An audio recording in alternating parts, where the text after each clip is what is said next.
Hello all, ಎಲ್ಲ ಹೇಗಿದ್ದೀರಾ?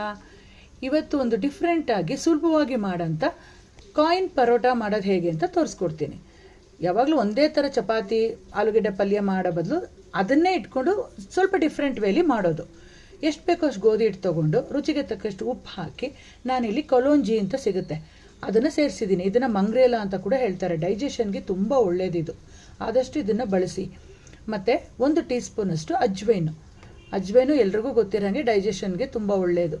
So ಅದನ್ನು 1 ಟೀ ಸ್ಪೂನು ಕ್ರಷ್ ಮಾಡಿ ಹಾಕಿದ್ದೀನಿ. 2 ಟೀ ಸ್ಪೂನ್ ಆಯಿಲ್ ಹಾಕಿ ಫಸ್ಟು ಇವೆಲ್ಲ ಮಿಕ್ಸ್ ಮಾಡಿ ರೆಡಿ ಮಾಡ್ಕೋಬೇಕು. ಎಣ್ಣೆ ಜೊತೆ ಹಿಟ್ಟೆಲ್ಲ ಸೇರಿಕೊಂಡು ಸ್ವಲ್ಪ ಕ್ರಿಸ್ಪಿನೆಸ್ ಬರುತ್ತೆ.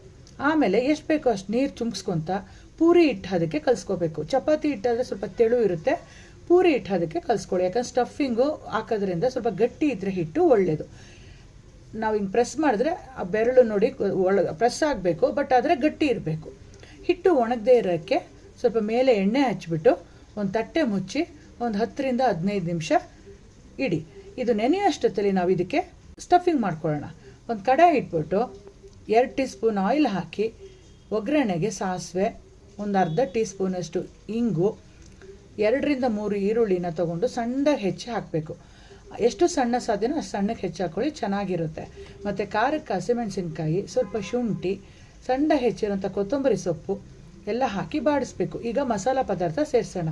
ಒಂದು ಚಿಟಿಕೆ ಅರಿಶಿನ, 1 ಟೀ ಸ್ಪೂನ್ ಅಚ್ಕಾರದ ಪುಡಿ, 1 tea spoon garam masala, 1 tea spoon ಜೀರಿಗೆ ಪುಡಿ.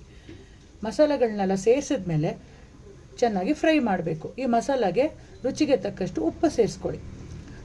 ನಾನು ಮುಂಚೆನೇ 3 ರಿಂದ 4 ಆಲೂಗೆಡ್ಡೆನ ಸಿಪ್ಪೆ ತೆಗೆದು ಚೆನ್ನಾಗಿ ಬೇಯಿಸಿಟ್ಟಿದ್ದೆ, ಅದನ್ನು ಮ್ಯಾಶ್ ಮಾಡಿ ಸೇರಿಸ್ತಾ ಇದ್ದೀನಿ.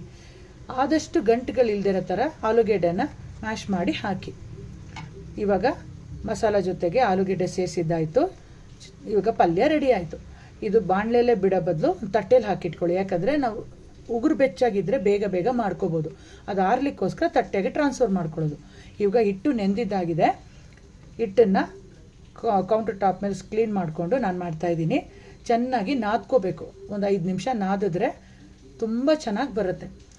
ಒಟ್ಟಿಗೆ ಹಿಟ್ಟನ್ನು ಲಟ್ಸೋ ಬದಲು 3 ಭಾಗ ಆಗಿ ಮಾಡಿಕೊಂಡು ದೊಡ್ಡದಾಗಿ ಚಪಾತಿ ಮಾಡ್ಕೊಳ್ತಾ ಇದ್ದೀನಿ. ಒಂದೊಂದಾಗಿ ಮಾಡೋ ಬದಲು ಈ ಥರ ಈಸಿ ಆಗತ್ತೆ.